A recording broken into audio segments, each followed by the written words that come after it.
Hello, everyone. Charles Watts here. Welcome back to Inside Arsenal. As you can see, I'm joined by James Benge of CBS Sports, which can mean it is time for Inside Arsenal Extra Time. James, it's been a while, mate. How are you getting on? You've had a haircut since I last spoke to you. I have. It's been a very long time, hasn't it? You taking your 2 weeks holiday, disgraceful, robbing me of these opportunities to earn a bit of money on the side. Yeah, it's been quite fun. I was in holiday in Sicily. You were in holiday in Portugal. I suspect people don't want to hear us chat holiday all the time, but how was it? Was the weather nice? A few beers Yeah, down the it pool? was. It was very nice. Had some nice food, nice wine. Played some golf. It was, Oh, I can't complain. Totally switched off as well. Didn't record anything. I was thinking about doing a few shows while I was away, but I got there within a day and thought, no, I'm not going to do that. I'm going to have a proper switch off, and I did. And I got back Friday night, straight to the game on Saturday, straight back into it, and yeah, it was a lot of fun. We'll talk about that a little bit later on in the show. Is that guitar behind you? I've just spotted there. Is that it? it's a banjo. It's a bass. I'm at It looks my. a little bit small for a guitar. Shall I go get it? Let's have a look.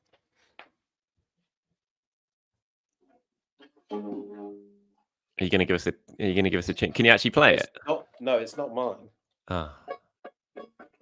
I would have loved to have seen you suddenly launch into some spectacular banjo solo. That would have been a funny start to the show.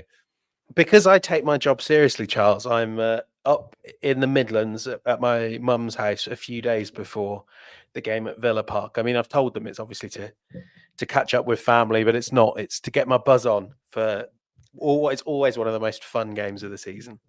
It is. I just noticed, but when you go up there, we've given a very nice sort of branded section of the show to Adidas from you standing up there and in this. There are other sportswear companies available as we launch into this, although we are about to talk about Arsenal, of course, who have their Adidas links as well. So yeah, it's been a decent start to the season. Obviously, I didn't get to see you on Saturday because I was in the stands. You were in the press box, but job well done. 2 goals, clean sheet, 3 points on the board. Can't really ask for too much more than that, can you? Yeah, I thought it was a really nice start. Like, you could see the sort of room for Arsenal to grow, but you weren't worried about that because it doesn't feel like Arsenal have to go into the transfer market to solve all their problems. I mean, we can talk a bit about that, but there's just room for growth within this team. Players to get fitter, players to just play themselves into form, and even while they're at that stage, they're still brushing aside opponents 2-0, good Premier League opponents. So, what more could you want than that from the opening weekend?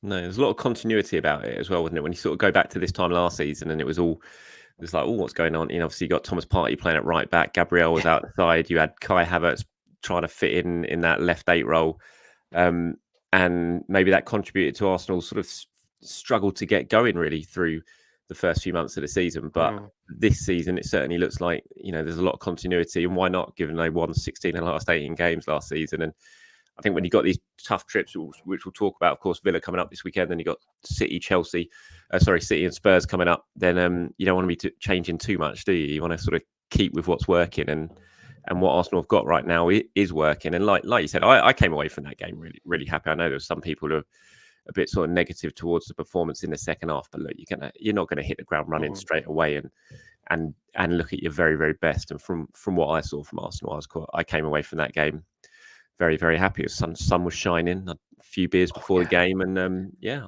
I thoroughly enjoyed it. But are the beers the reason you only gave Martin Odegaard a 6? oh, I got hammered. I got absolutely hammered in my ratings for. I always get hammered for my ratings. Like absolutely, they're always a big talking point. I always find my ratings when I'm doing it, and I don't know if it is maybe the beer talking. I'm not going to say that because it's far too. But when I'm in the stands, and I'm not sitting there with the TV screens, the replays. I'm not looking at like stats of the game and stuff like that. I always find my ratings are very, very different when I'm sitting there watching. But it is, you know, I spend a load of the game talking to my dad, talking to the guys around me. You're not always watching exactly what's going on. You don't pick up as much because you're not watching it as closely as you kind of are when you've got your work hat on and you're doing all your ratings. So, yeah, a lot of people took exception to me giving Martin Odegaard a 6 and Thomas Partey a 7. I have to say, I was curious. I was struggling to defend that for like the first 2 days of the 2 days of the week. But the season started again when people are having a go at me for my ratings. So yeah. it was. It was. Did you think Martin was that great? Did he? Was I so wrong with a 6 for Martin Odegaard? I thought he was one of the best players on the pitch for Did Arsenal. you? Most people I mean, seem to have. So I'm presuming I was very wrong. well, yeah, I think there's so many different ways to sort of experience a game, and I tend to find like I can't really I find it really hard to watch football in a non-work context quite often. I'm sure you were the same when you sort of came out of Goal and Football.London, and you're so used to sort of almost like being in data ingest mode rather Yeah. than sitting back and enjoying it. And yeah, so sometimes it can be I think if you watch it in a different sort of mode, I think especially like fans on the TV, I think they always enjoy Erdegaard because it's the sort of clips where you go, oh wow. But quite often when you're working at a game and the ball's in sort of central midfield with Martin Erdegaard, you're kind of like that's a moment to do a bit of typing maybe if it's in the second half, because he's not going to give the ball away in his own half and there'll be a goal out of nowhere. So quite often, I think if some of our viewers, if they were ever sat in a press box, they'd realize there's quite a lot of the wow skill moments that you sort of look up because the crowd have made a sound and you missed it because it was in midfield, and at some stage you do have to do your work. Well, when was it? This must have been in the second half. And people, because I gave Partey a 7, and I missed quite a few. Like I missed it. That misplaced pass that led to a shot. I can't remember who took the shot. It was a left-footed shot from outside the area. I missed that. I turned around. Yeah. I was talking to someone, and I heard the ooh from the Wolves fans, and looked back, and the ball had flashed wide, and I totally missed what had gone on because I was in a conversation with the guy next to me. So I didn't know Thomas had given away the ball and that sort of stuff for that, and so I was still missing things as well. But yeah, everyone's going to always, you can never do ratings that everyone agrees with, and and it's always a source of, it's just different opinions, isn't it? But I didn't think Martin Odegaard played badly. I thought 6 was. I just thought it was an average Odegaard performance from what I had seen and taken into account. But clearly, I might have been a little bit wrong and underselling the skipper. So apologies to Martin if you are watching that. Look, we're going to talk about plenty of stuff. We're going to focus on the Villa game, of course. We're going to do our season predictions as we didn't sort of meet up with each other, so to speak, over this medium to do our predictions before the season started. We're going to do it now, a week into the season. It's a little bit cheated, maybe. So we'll talk about that. Going to talk about, obviously, transfer window stuff as we head towards deadline. They got a couple of questions to wrap up as well at the end. But I wanted to start today we're going to talk about Charlie Patino. So obviously all the talk at the moment is about Mikel Merino or Eddie Nketiah going to Nottingham Forest. Type of deals we're expecting, big money deals we're expecting to happen at some point pretty soon. The Charlie one yesterday, I thought it really caught my attention. And I know it caught it sparked a lot of debate. Not because he's gone. I think everyone was expecting this summer. I certainly was. This was the summer they were going to sell Charlie Patino. It was going to happen, but just £1 million. He's gone to Deportivo, which I think is a brilliant, exciting move, by the way. Fantastic club, massive club despite their recent struggles. And obviously he's got the family connection there as well. So it's a really exciting move for him, and I really hope he does well. But Arsenal are just getting £1 million for a player who, I remember doing a piece for Goal, and I spoke to the scout who discovered Charlie and brought him to Arsenal, and he said, look, he's the best player I've ever seen at that age coming through. And there's lots of hype about him. Scored on his debut in front of 60,000 in the cup. He never made a Premier League appearance after that. Only made one FA Cup Nottingham Forest defeat, wasn't it? He played as well. 2 loan spells in the Championship, 70 Championship appearances, or more than 70 Championship appearances over the last 2 years. And he's gone for £1 million. I think that's low. Other people don't think it's low. What was your thoughts when you saw it? I mean, I certainly thought it was. I think it was low based on what we might have thought Arsenal could have got from Patino. I mean, maybe even a year ago, but certainly a long time before then. Because like you say, it was a player of huge talent that you were really excited to see develop, and that a lot of people thought could have been in the Arsenal first team. And even if that didn't transpire, it felt like a player who would kind of get a fee, an 8-figure fee. I think to an extent, like he's played a lot of games in the Championship, but he's not been great in the Championship. And you know, sometimes it's easy to hammer the club, but maybe the truth is that Patino developed very well. And this is the point with development. It's very rarely like a smooth upwards trajectory. And maybe he's in a down moment, and that happens to have coincided with when the time came for Arsenal to make a decision on his future.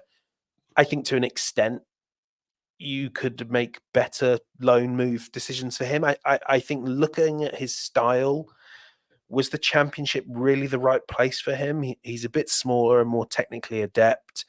Would it have made more sense kind of loaning him to Spain earlier in his development, so that he can kind of build that and build that admiration within La Liga, so that there's clubs there that want to pay him big money? But I think we maybe also just have to accept that this is what happens. That, you know, for every young player that does make it through, there's one or two that go for big money, and then there's 4 or 5 that go for a bit of money, and 10 that go for no money. And we all thought Charlie Patino had the potential to be an Arsenal first team player, but I don't think anyone ever thought it was guaranteed. And No. obviously, with Ranieri and Lewis Skelly at his heels, it's just become apparent that pathway was not there. Yeah. It's just, yeah, it feels a little bit sad, this one, I think, because there was, like you said, there was a lot of hope that he could potentially make the grade. There was always the worry about his kind of slight physical frame, wasn't there? It was like, did he have the physical capability of succeeding in England? I mean, you say they weren't the best loans, but they weren't bad loans. I mean, at the time, he was immensely popular at Blackpool when he first went there. Yeah. Really made a name for himself there. The fans were loving him. He did pretty well. He scored some goals, got some assists. Didn't start too badly at Swansea. I think the manager change last season at Swansea really killed him in December. He barely played when the new manager came in after that. So he's still racked up. You know, he's 20 years old. He's got over 70 appearances in the Championship. It's not too bad. But yeah, I agree. I just think it's pretty sad, really, how it's all sort of ended like this. And I always look back to with Charlie. I do wonder if Mikel might look back and think maybe I could have managed things a little bit better with Charlie, because you had the season when he broke through, he scored the goal, and then he played the game against Forest. Didn't really play after that. You know, he was thrown into the Forest game a little bit. That was always going to be a really tricky game, and it was his first start, FA Cup third round in a cauldron-like Forest, albeit a Championship side at that point, but it was a much changed Arsenal team. And it always felt like he was going to struggle in that atmosphere. He did, and we didn't see him again after that. But then that following summer, he had a really, was in and around the first team, training with them. I know he made some big impacts in behind closed doors games that summer with the first team. Then he went over to Germany. Remember the game Jesus made his debut, scored against Nuremberg within like 70 seconds. Charlie came on in that second half, played well. And then they were going to go to the USA tour, and he thought he was going to go. Those around him thought he was going to go. And at the very last minute, like literally the night before, I think it was, they were going to go, he was suddenly pulled aside and told he wasn't going. And I know that really sort of knocked him a lot. And I wonder if he ever really got his confidence back and like, do they really believe in me from there? And then obviously he went off on loan to Blackpool, and that was kind of done pretty late on. And I do wonder if he sort of lost his confidence a little bit in terms of how much belief the sort of senior management had in him, and whether that's played a part in what has been a pretty underwhelming potentially couple of years from him. I hope he goes over to Spain and does really, really well. I do look at Spanish football and think, is he just a little bit more suited to that as well, that sort of pace of the game and the style of the game, because he's a very technically gifted footballer. And yeah, it'll be interesting to see how he gets on there. Arsenal do have, we must say, quite a significant clause. I haven't had the exact number, but I think it's, from what I hear, it's over 30%. So if he does do well, and they end up, and Deportivo end up making some money out of him, then Arsenal will get a nice little chunk of cash a few years down the line, which will top up their overall fee for Patino. And yeah, I hope he does well, because it will be sad if his sort of career isn't able to not really live up to the hype, but at least go somewhere after such he had such high hopes for him coming through at Halem. Yeah, I mean, that clause thing, Arsenal have just made £2 million from Mark McGuinness, who was kind of never really, that was never really, like, he was never going to be in the Arsenal first team, but they made the right sale. And I think that makes more sense than kind of looking to get 3 or 4 million up front and with maybe no sell-on clause. You know, like you say, if I don't think they Patino would have got suits La that. Liga. Yeah. No. But I mean, like, you know, in terms of how you think about how you structure the deal, maybe it is better to back Charlie's talent to shine through elsewhere. And I mean, I think the other learning point from this, and one you can see Arsenal applying with Ethan Ranieri, is if you think someone is really, really good and could break into your first team, and we're kind of the view now that Ranieri is a higher level than Patino ever quite got to. But those players, you need to keep them round. They need to learn how to play your style of football. Not, you know, I don't see the value right now of a Ranieri going and getting kicked about in the Championship or kicked about in the second Bundesliga when he could, you know, learn from Martin Odegaard and learn from Jesus and Kai Havertz and all those players. And it's interesting to see that there's not really any prospect of Ranieri being loaned out from what I've heard, because they want him around the squad that they see him eventually playing in. Yeah, no, I can't see him going out at all. Interesting. Miles goes out. Obviously, he wasn't with the squad at the weekend. He was back with the 21s, playing at left back again for the 21s. It'd be interesting to see if they decide to loan him out to get some football. I saw talking about Patino and the fee. Did you see Liverpool selling Bobby Clark to Salzburg? Getting about 10 million for him. He's only played about 10 games, albeit for Liverpool, rather than dropping down to the Championship. But there's sort of big difference in, you got Patino 70 odd games in the Championship, Bobby Clark going for 10 times the amount that Patino's gone for. So yeah, but Edu can't sell. Huh? Edu can't sell. Edu can't sell. To be fair, the selling has been pretty decent this summer, especially if Edu goes for what looks like he's going to go for. You can't really complain too much about the selling. So yeah, that's the end. Well, it's not been confirmed yet, obviously, but we're expecting confirmation at some point that Charlie is heading out. Right. What about other sort of transfers? We're still waiting. Last time we spoke, we were probably waiting for Mikel Merino's deal to go through. Or Merino. I keep calling him Moreno. It's Merino, and I need to keep slapping myself in terms of the pronunciation. Lots of people. You would prefer Albert Moreno, would you? Everyone keeps reminding me Merino. I don't know why I keep slipping into it. It's Merino, obviously, but yeah, we're still waiting for confirmation of his deal. Not agreed yet, so might be waiting a little bit longer. Can't imagine we're going to see him, even if he does sign now, until after the international break. Because even if he does sign, I doubt they throw him straight into the game next week against Brighton. Probably take a little bit of time to bed him in. But we're waiting on that. We'll see what happens with Eddie Nketiah in Nottingham Forest. But we've got about 9 days left of the transfer window now, with these deals potentially happening and maybe some other things late on happening. Now, how do you sort of assess where Arsenal are, sort of incomings and outgoings with the squad as we head into towards the final week? It's fine. I don't want to come across as sort of negative for the sake of it. But the one thing I would say is, look, you know, there's a lot of talk about sell to buy, you know, keeping the books tidy. My understanding of that situation is it's not a absolute financial requirement that Arsenal have to, you know, Arsenal aren't in the same position Chelsea are in, where they just have to get the money in if they want to then, you know, keep within PSR compliance and bring someone else in. From what I've heard, it's really more about being conscious of it, not pushing yourself up to the PSR limit and then maybe robbing yourself of the chance to do a deal in the future. I personally I disagree with that. I understand those that think that's the right way to do it. But right now, I feel like Arsenal have this sort of window that they could crack open a little bit wider by being more aggressive in the window, by getting in that forward, that extra forward to really add to their quality. And look, I think the way Merino will work is almost like a forward. He'll be tasked with pressing well, winning aerial duels, recycling possession in the final third as that left 8.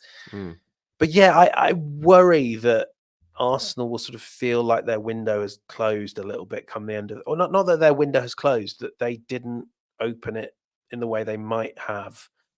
Given that this is a transitional season for City, it looks like they're sort of bring back Gundogan to strengthen the midfield. It's good, but it's not going to rock anyone's world.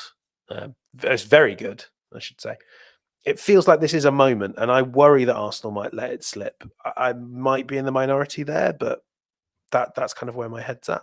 No, you're not. Well, you might be in the minority. I agree with you. I think they're one short. I think if it's just Merino and then potentially a replacement for Aaron if he does go, I still feel they're one short. I think they needed to get a forward in, whether that be a striker or a winger.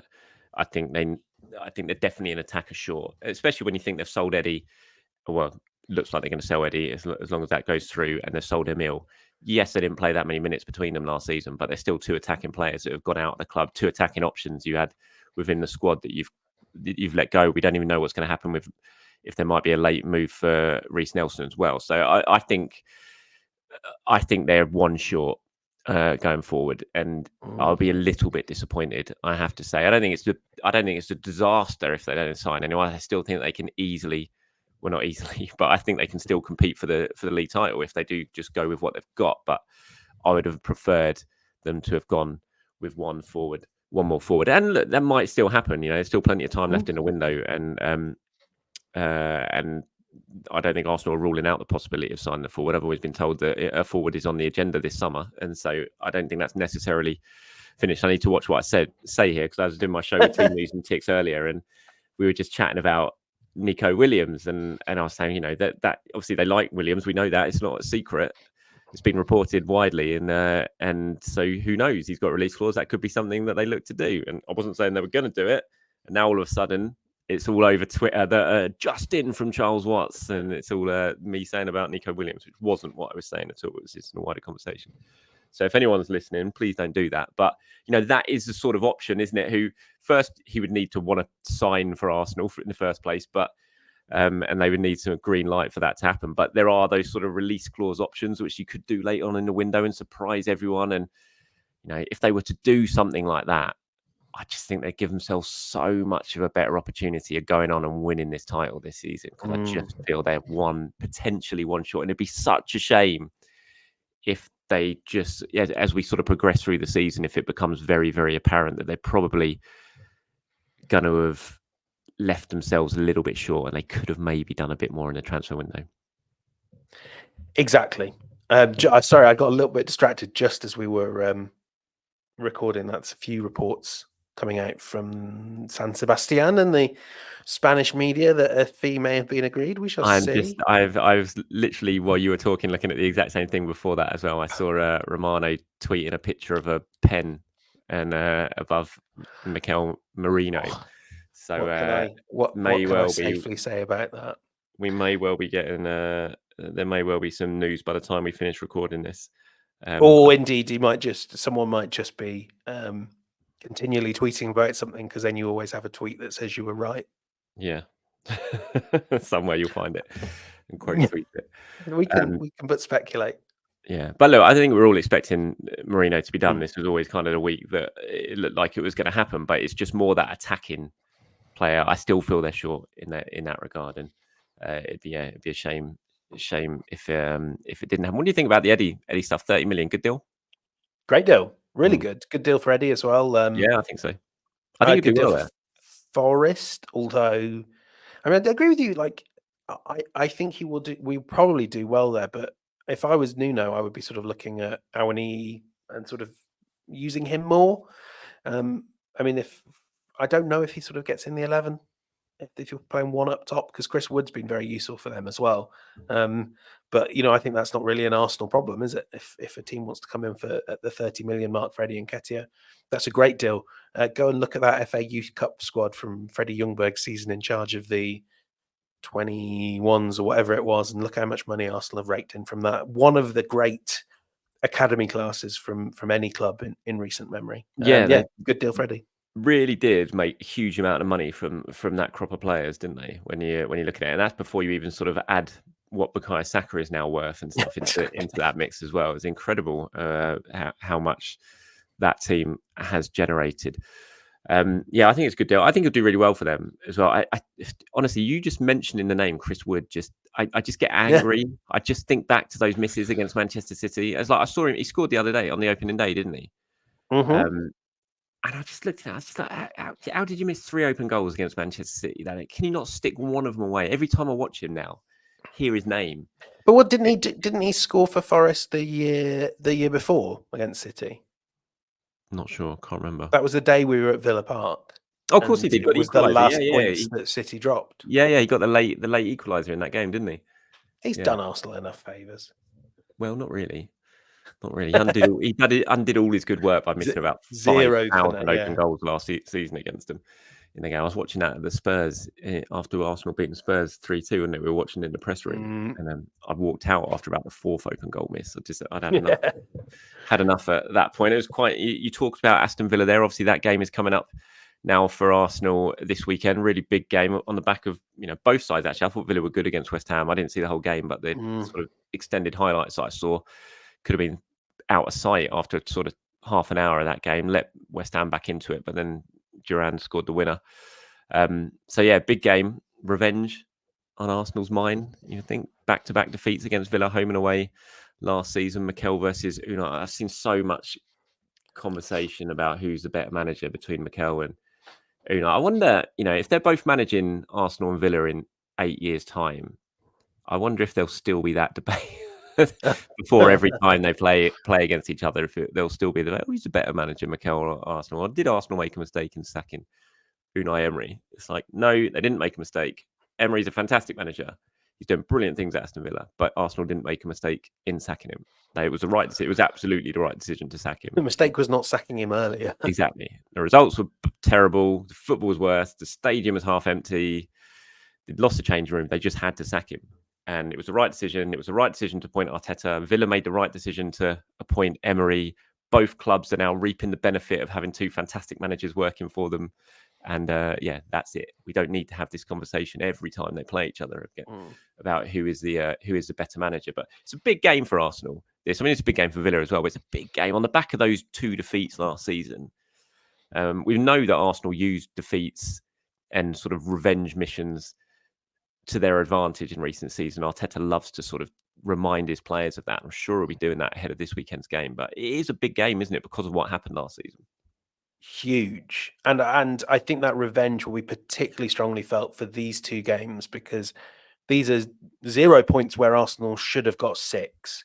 I mean, like from a refereeing, officiating point of view, I think there's a valid thing to say they should have got at least 1 for that goal that was definitely a goal, but all sorts of VAR weirdness early in that season. But I think we forget the first half of the second Villa game was some of the best football Arsenal played all season, and would go on to play all season. They were sensational there, and the ball just didn't go in the net. And actually, I thought they were. We remember back that December evening in Villa Park, brilliant atmosphere, brilliant experience.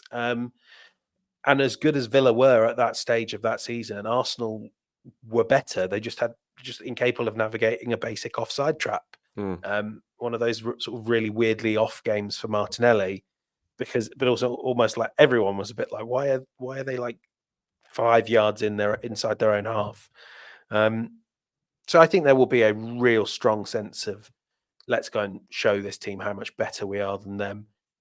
It will be intriguing to sort of see how much better Villa are. I thought Onana had a great game, but I wonder in this game, will they miss the sort of do a bit of everything presence of Douglas Luiz off the ball?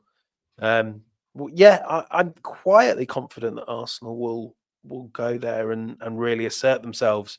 Intrigued to see who plays at the base of midfield, though. That's the one thing where I sort of think, do I want Ollie Watkins harrying at Partey or Jorginho or Rice? I don't know the answer to that, but I'm very intrigued to see how Arteta goes about that. It feels like it's the only real spot in the 11 that's up for grabs, because I thought Zinchenko was quite good last week. Interesting. So you think Zinchenko's going to start? I don't think Zinchenko will start. I think he'll take him out of the team. I think that's the one position. I think Thomas will start in that game. But I think when you look at how Villa set up, how they attack, I thought Leon Bailey looked really, really good against West Ham. Did you see that? The miss where he put it into the side netting early on, but the touch to bring down that long ball and get around the goalkeeper, and the sort of second touch as well. Brilliant football, wonderful piece of play from Bailey. It was a shame he missed it. And I wonder if Mikel might. A lot of it depends on if Timber is fit, because I don't think Calafiori is going to be an option yet. The fact that Timber came on ahead of Calafiori last week suggests I don't think he's going to be seen as an option yet for this one. So, but if Mikel thinks that Timber might, can do 70 minutes, I wonder if you might think that's a better defensive option than Zinchenko for this game. But I think that might well be that's a big decision. I think he's got to make. That's a hard one to call, though. I thought Timber was great fun when he came on, but it sort of felt like he was playing with a point to prove. And so was there was a giveaway that I think if it had been Zinchenko, the Emirates would have been going, yeah. It was when he did that lovely bit of skill and the whole crowd were like, yeah. Then he tried to do it again and got robbed of possession and they nearly scored. And he ran back holding his hands up. And it's like, yeah, I agree. And the first thing I thought was if Zinchenko had done that, he'd be getting absolutely hammered right now. Exactly. I always think with I tend to sort of disagree with you on these sort of like making the change to strengthen your defense if it means hampering your effectiveness on the ball. But I mean, I do think that Zinchenko and Partey, while that pairing gives you so much ball progression, I think at Villa Park I would be open to sacrificing one of those two in terms of possession just to be a bit more secure. So I guess it does become a question. You'd have Rice. I think I probably would agree with you though, and play Timber at left back, Partey at the 6, because I think Rice will be very helpful for getting at Tielemans, getting at Onana, meeting them in the high up the pitch, getting the pressure on, and then I think probably then you do have to sort of say not a game for Zinchenko. Bring him off the bench as well. I think he could be really useful off the bench because it's pretty obvious he's not got it in him to play a full 90 at the moment. Because if you went with Rice as a 6, say he sticks with Zinchenko and brings Rice to 6, you got to play Havertz.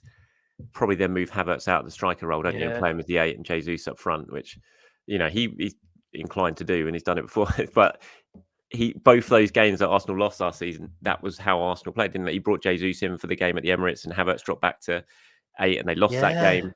And it's like, could you? But I know we all talk about it, don't we? We're like, oh no, and fans do. Whenever they see Havertz at 8, it's like, oh, he can't do this. He can't do this. I mean, Mikel wouldn't think about that, obviously, but when you sort of look back to those two games and think that's how I set up last season, we lost both games. It's like, can you do that again? Can you do this? Make the same decision again when you lost both games because of it? Not because of it, but playing that way last season. I just don't know. I'd be very surprised. Interesting what he does. I thought Trossard would start last week against Wolves. He started Martinelli, obviously. I didn't think Martinelli played badly in that game, but when you look at that high line and you talked about what happened last season and how Villa play, you would think that Martinelli would be better placed again than Trossard maybe to expose that high line. So would he start again? Was that why he started against Wolves, to get him ready for the Villa game? I don't know. So there are some decisions that Mikel has to make. Yeah, but they're all good decisions. They're such luxury decisions. At the start of this week, I did a sort of question from the opening week on the 3 title challengers. And I was like, I have no idea kind of quite how City are going to set up their midfield and their front line. There's so much fluid at the moment without guys like Alvarez and with Rodri injured. I wrote about Liverpool. I have no idea if they're the team from the first half against Ipswich or the last half an hour. Whereas with Arsenal, it was just like, who do you want to play in midfield? It's all good. I'm just looking. Sorry, I've lost my way there. I'm just looking at the reports that are coming out from the reporters in San Sebastian, saying that live reporting. Yes, agreement between Arsenal and Sociedad for Merino. Arsenal will pay 32.5 million euros plus 5 million in feasible variables. This is my translation, so I presume that's like fairly achievable clauses. I imagine that means, doesn't it? Merino leaves after 6 successful seasons in San Sebastian. So that's what's being said right now as we're recording over in Spain. Obviously, I'm sure me and we're going to sort of subtly chase that up. Are going to be chasing this up as soon as we've done recording this. We're going to be chasing this up to see if we can get confirmation of that from the sort of Arsenal side. But that is certainly coming out. So it looks like we are approaching the end game finally when it comes to Mikel Merino. Right, let's move on to a couple of questions now, shall we? Before we... Oh, no, God, forgot about predictions. Forgot about predictions before we got that. That was what we were most excited about in today's show, wasn't it? So we're going to rattle through some of our predictions now to everyone. We're going to do some Arsenal ones and then a couple of sort of wider Premier League ones to go with. So we'll do with the generic ones first of all in terms of Arsenal, shall we? So who have you got down as player of the season? Martin Ødegaard. I mean, I made some of these. I have him as the Premier League player of the season, and I made some of these calls just kind of off the back of pre-season. But this guy rocked up to pre-season very, very ready to show the rest of the world who he is and that he's one of the best players in the world. So yeah, I think I mean, there's lots of options, but for me, he actually felt like quite an obvious pick. And Yeah. everyone complained that I didn't put him in the top 5 last season. So there you go. Yeah, I agree. He's my player of the season as well. Would that be 3 years in a row if he wins player of the season? Would that be 3 years in a row from our Arsenal point of view anyway? From a club player of the season. Yeah, Won it which not many people have done because Yeah. Saka never quite managed it. No, Saka got 2, didn't he, until Odegaard rocked up. And so yeah, no, I'm going for that top goal scorer. Top goal. Yeah, this was one where I am changing my actual preseason pick. I had Jesus, but I think you probably need to give it to Saka because when he's scoring those open play goals and then probably taking the bulk of penalties, I hope Arteta keeps doing what he did last season and tinkering with that. But yeah, bulk of penalties plus his shooting form of late, he seems actually quite an obvious choice. And I think he might even get to 20 if he stays fit. I've gone Saka as well, and I think he'll get 20 Premier League goals this season. Saka. I mean, to be fair, the rate that Havertz is scoring at since he's moved to the central striker role, he could well be pushing. If he can continue that, he could well be pushing between the 15 and 20 goal mark come the end of the season if he can carry on that sort of rate that he's scoring. I think you might have 4 or 5 players in double figures for the Premier League alone. Mm-hmm. That is a very good way to win a title. Much more than having, it doesn't hurt if it's Erling Haaland, but much more than having sort of one guy score 30 and the next guy score 8. What about the cards on the table time? Arsenal's final league position. What are you going for? Easy peasy, no doubt in my mind. Arsenal are going to finish first. There's more doubt in my mind having seen City at Stamford Bridge on Sunday, but I still think Arsenal are going to win the league. You've got the same, haven't you? I have gotten the same. Yes, I've said that for a while. I think Arsenal win the league this season. Has your opinion changed somewhat? Not just from seeing City the weekend, but the fact they are now bringing Gundogan back as well. Do you think that makes a massive, massive difference? I mean, it's not a massive difference. He was good at Barcelona last season, and obviously he will slot in, but he is still 33. I mean, it's possible that the legs might not be what they were, and I think that's got to be kind of the worry across the whole City team, isn't it? That the players that are still there don't quite have the legs in them to do it all. I think they're so reliant on Rodri. Having said that, I do think it will be sort of 1 and 2 neck and neck decided on the final day or two. But yeah, I mean, it's certainly like I would have put it at like a 55 Arsenal, 40 City, 5 the rest. I think maybe now it's sort of 53, 42, and 5% the rest. A bit more. Well, you were at Stamford Bridge, weren't you, for the Chelsea game? I was. Chelsea City. I didn't didn't see look it all. great. I didn't see it. They didn't look great, did you say? I mean, Chelsea looked okay as well. I mean, they were playing a higher level of opposition, City, than Arsenal were, of course. But it sort of looked like they were still trying to figure a lot of things out. It was De Bruyne was sort of in a very different position. The wingers were struggling a little bit to get past Cucurella and Gusto, and they weren't creating a lot of good opportunities, even while seeing quite a bit of the ball. I mean, you only need to make one when you've got Haaland, but yeah, I certainly didn't come away from it like feeling blown away by how good they were. No, but then again, I suppose you could say the same about Arsenal. It's just about winning. Indeed. And winning at Stamford Bridge on the opening day. It's not. You can't really complain about that. Bad. Right, what about Champions League? Where do you think Arsenal reached this season in this new, mad, crazy Champions League format, which I still don't actually really understand? Well, I think they'll get in the top 8 and then they'll reach the semi-finals. Getting in the top 8 would be massive. If they don't do that, then I think that will spoil some of their trophy chances. But yeah, top 8, semi-finals, beaten by Madrid. If you get in the top 8, do you skip around? Do you have less fixtures? You do. You go straight into the round of 16. Okay. And then the teams that finish 16th to 24th, or sorry, 9th to 24th, will play a preliminary round in February. So that's basically like a guess. playoff. That's like a playoff, is it? To get into the Yeah. round of 16. So there's also 8 games to eliminate, 8 rounds of game to eliminate 8 teams. I mean, we'll know more about kind of their prospects when the fixture list comes out. Because I just think if you get a bad fixture list, and then you therefore don't make the top 8 because a few of the super teams have got favourable draws, then I think you could kind of find yourself really up against it with those 2 extra games, probably against a good team. So if I was Arteta, I'd be sort of fingers crossed for the AI software favours Arsenal. Yeah, when is that draw? That's next week, isn't it? It's Thursday, isn't it? Thursday, and then If it's deadline day Thursday and Friday. Deadline day's Friday, isn't it? Which we do need to consider when we think about when we're going to do our pods. Well, do you know where I am next Thursday and Friday? Golf course. Chessington World of Adventures. Sick. That's been booked in for ages, and I just did not take deadline day or anything into account for it. And I am taking. I'll see you on Wednesday, mate. We're staying in the hotel and like doing Thursday, Friday at Chestnut World Adventures, and it just happens to be on Champions League draw day and transfer deadline day as well. You'll be going up and down the roller coaster. Sort of Here we go. Like... David Ornstein bomb. While we're talking, Arsenal reach agreement in principle with Sociedad to sign Mikel Merino.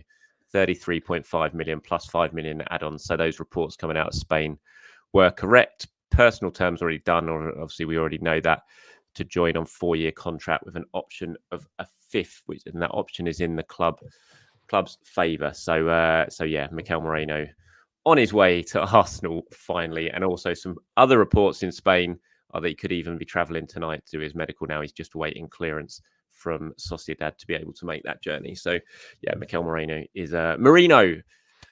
I keep saying Merino. Time. Stop it. I don't know what it is. It's like a tick or something. Mikel Merino is now officially on his way to Arsenal. So yeah, it'd be good to see him on board. So right, where we got up to? Champions League. We both said, oh no, you said semi-final, did Semis. You? Yeah. What are you going for?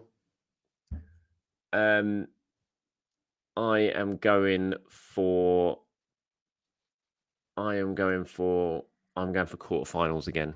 Oh, yeah, I'm not sure they get past semi-finals again. I'm going for quarter. I think that it's all guns blazing on the Premier League this season. So yeah, I think quarterfinals for that. Right, moving on to sort of top 4. Now we obviously know one of your top 4 predictions is Crystal Palace, because you've said that in the past and put £50 on that. So really, it's just a top. So it's a top 3 prediction really for you, plus Crystal Palace. I believe I was very, very clear that was subject to them only losing Michael Elise and taking out their 2 starting centre backs has perhaps prompted a reassessment for me. When I get worried, is it that am I hearing a bit of concern? There's some nerves here. There's some nerves here. I should say I would still stand by my pre-season prediction that they will finish above Chelsea, although I'm worrying about that one as well. I mean, losing Gay, I get there's a lot of money, but Anderson to Fulham for 30-ish million seems daft. Anyway, we're not inside Crystal Palace. Second and third, I'm sure. Deafening sound of backtracking going on here. Second and Mr. third. Ben. Second and third, I'm sure we're the same. I've got City second, Liverpool third. Then I have Newcastle in 4th. Newcastle. Right. Well, I agree. I think top 3 is going to be as you were. And I haven't really put any thought into this before we came on air. I'm trying to think who the 4th club would be. I don't think it's going to be that lot from the bridge. I don't think it's going to be Spurs. I just think they're going to concede too many goals. I think it might be Villa again. You know, I know Villa have lost Luiz and they've lost Diaby, but I don't think they were too bothered about losing Diaby. Obviously, they've replaced Luiz with Onana, which is a different type of midfielder. But I just think with Emery in charge, really good manager, I think they're going to score plenty of goals. I mean, they're going to need Watkins to have a similar sort of season to what he had last season, and they've got the Champions League to sort of concern themselves with as well. But no, I think Newcastle have no Europe. That's my pitch to you for picking Newcastle. No Europe. They've got no Europe. They've got no Europe at all. At all. What about Man United? Can Man United sneak 4th with all the signings that they're making? Can they just about do it? Oh no, I'm going Villa. I'm going the same top 4 as we had last season. I mean, I'd be delighted to see Villa back in the Champions League as well, and see them kind of rewarded for ambition. I think for me, I thought Villa and Newcastle were just as convincing as United and Spurs. I actually had Spurs 5th when I did a whole table, but skeptical about that if they can't even beat Leicester. So who's going down then? Who's your bottom 3? Ipswich, Yeah. Leicester, on the assumption that the PSR penalty comes. Well, they might lose 6 points, I reckon. If they lose 6 points, they're gone. I think 100%. I know they've bought Sanderberger, and I think he's very good. I still think Fulham are going down. Oh, they're never going down. They were poor against United. This is as bad as your Palace top 4. Your prediction that Fulham are going down. No chance they're going to. Southampton are going to go down ahead of Fulham. Chelsea would go down ahead of Fulham. What? Southampton it's hard to read much into that opening game, because obviously it was so much against Everton are going to struggle again. I think. Are they going to get hit by another penalty at some point? Fulham are never going down. I'll tell you what, if Fulham go down, you won't owe me anything if Fulham go down. I'll wipe the Crystal Palace bet if Fulham go down. I'm that confident that they're not going to go down. I think Forest will be all right. I think Eddie will fire them, score enough goals to keep them up. So I think this might be the season, which would be quite funny, not from an Everton point of view as well, but going into their new stadium as a Championship club. Maybe Everton might. I think if they're in the Championship, they may not be a club to fill that new stadium. That is true. I just don't know if Everton are going to score. I just don't see where the goals come from for Everton again this season. So I think between Southampton, I don't want to just predict that the 3 teams that came up again go straight back down. So I might just throw Everton in rather than Southampton. So I'm going Ipswich, Leicester, and Everton. Yeah, I think that's all valid. For me, like Ipswich and Leicester look like they might get a bit cut adrift, but no PSR penalty, and I think Leicester are right in the mix. How the hell Tottenham how they drew that game against Leicester, I will never ever know. It's hilarious, honestly. The first 20 minutes, it should have been 5-6-0. Is that every time they went forward, they created not just a chance, but a really good chance, and they just couldn't hit a barn door. Spurs, it just made me laugh. It is the history of the Tottenham. It is. Jamie Vardy when he's getting substituted is just absolute gold. Absolute gold. One day I would love to set aside like a whole pod to think about the sort of alternate reality of what happens in 2016 if Jamie Vardy says, "Yeah, go on, I fancy playing under big Arsene Wenger. Let's see how that goes." Yeah, that would have been interesting if Vardy had turned up. Right, let's move on to some questions and comments now because we're approaching the 50-minute mark. I've just got a couple of questions to round this up. The first one comes from John. He says, "Hi, Charles. Have you seen Lookman's goal against Leverkusen? Goals against Leverkusen, left foot, right foot, power and accuracy with both. But would you buy him?" Obviously, they have been linked with Lookman, which, nothing that I've had confirmed at all on that, so it is just purely speculation, which I think might well have even been debunked elsewhere by now. But would Lookman be a player that that you could get on board with if Arsenal did move for him? I mean, I would be sort of okay with him as a depth piece at the right price. Depends on the price, yeah. Yeah, as always, it depends a bit on the price. I do think sort of the way Atalanta play, there's not an obvious sort of counterpoint in Arsenal for what he does, where he's a sort of second striker, and you couldn't really see that from left eight for Lookman. So it wouldn't be one I'd rush out to do. But then again, I love everyone that's come through the Charlton Academy. I think they create both good footballers and good young men. So I wouldn't be like saying this is a disaster, but I don't think it would move the needle either. And like you say, it's one that has been debunked almost as quickly as it's reported, and I've not heard anything to make me think that's going to happen. Mm-hmm. And then one from Avon Teddington says, "Hi, Charles and Benge." Another one who calls you Benge. Arsenal have to play 2 additional group stage games in the CL this coming season. We might also have to face top tier clubs in the draw. Already have a very crowded schedule with many games between September and April taking place, at 3-day intervals. So my question is, have we added enough to the squad to take up to 9 additional fixtures for going deep in the FA and League Cups? Or is it more likely the club will field a mixture of backup players and youngsters in the cup competitions that they have in recent seasons? I thought this was an interesting one. Just a sort of discussion about the cups, because Arsenal, I think this season is a big one for Arsenal in the cups. I think they have to do better. They have to show that they're now a team capable of going deep in all competitions. You can't just be throwing. I don't think they've necessarily thrown the cup recently. Like, they gave it a good go. You know, they played very well against Liverpool in the cup game in the third round. They could easily have won that game had their finishing been on point, and obviously they wasn't, and they got hit on by sort of 2 sucker punches late on. But it's been a while now since Arsenal have had a good cup run, basically since they won the cup. And I think that needs to change this season. They've got to go a little bit deeper. You can't just be relying on, putting all your eggs in the Premier League basket. You see what I mean? And so I would hope that they take the cup seriously this season, and they've got a squad capable of doing that. I do agree broadly. I haven't really sort of worked out in my head how the EFL Cup will work with those 2 extra Champions League games, because normally I would sort of say, oh, well, different teams, and actually there's normally quite a bit of breathing space early in the season for you to sort of go at the EFL Cup. But that might not be the case. And so I think it's perfectly valid to just sort of roll out the B team en masse. And if they run into a team like West Ham that are a bit more up for the competition like they did last season, I'm not going to slaughter them for getting knocked out. You need the luck of a draw, don't you? You do, and it's the same with the FA Cup, isn't it? I just think in the end, Arsenal's white whale at the moment is the Premier League. I mean, if you want to argue it's the Champions League, that's fine. So I know it's frustrating, and I know that the aim of the game is to win trophies, but the aim of the game, if you're Arsenal, is to win the big trophies. It's really hard to balance, and you have to be able to balance it. That's what Liverpool proved. That's what City prove. But I think that actually, really, it's probably been about right, and Arsenal have just got some bad draws at some inopportune moments and delivered bad performances.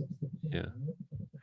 Right, before we wrap this up then, as the news has broken while we've been on air, your sort of immediate thoughts now on the fact that Merino is, potentially arriving in London later on tonight. I mean, it's a big deal for Arsenal. It's a Spanish international, a player who has had a very good time of it at Sociedad. You would think he's a player who is going to come in, maybe not straight away, but to be a starter in Arsenal's strongest teams against the best clubs away from home. What do you make of it? Excited? Not well, I mean, without wishing to sort of spoil the party, I'm not thrilled, but I think impressed, because I can sort of see how he will fit into what Arsenal need. He does feel like a really natural left 8 that allows you to do more, try more with Kai Havertz. I probably agree with you. Basically, what they hoped Havertz was going to be last season, isn't he? I think they've basically signed Havertz from last season, but someone who's used to playing that role and has played that role before. And also maybe with a few more of the sort of Xhaka-y qualities from deep. He's not maybe quite as expansive a passer as Xhaka, but he's not going to give possession away. Very technically strong as well, and just gobbling up all those aerial balls. That should be very fun. I'm sure Declan Rice is sort of looking forward to another target for his corners. I don't want to sort of seem down on it. It's just I don't think it's transformative, but Arsenal don't need to transform.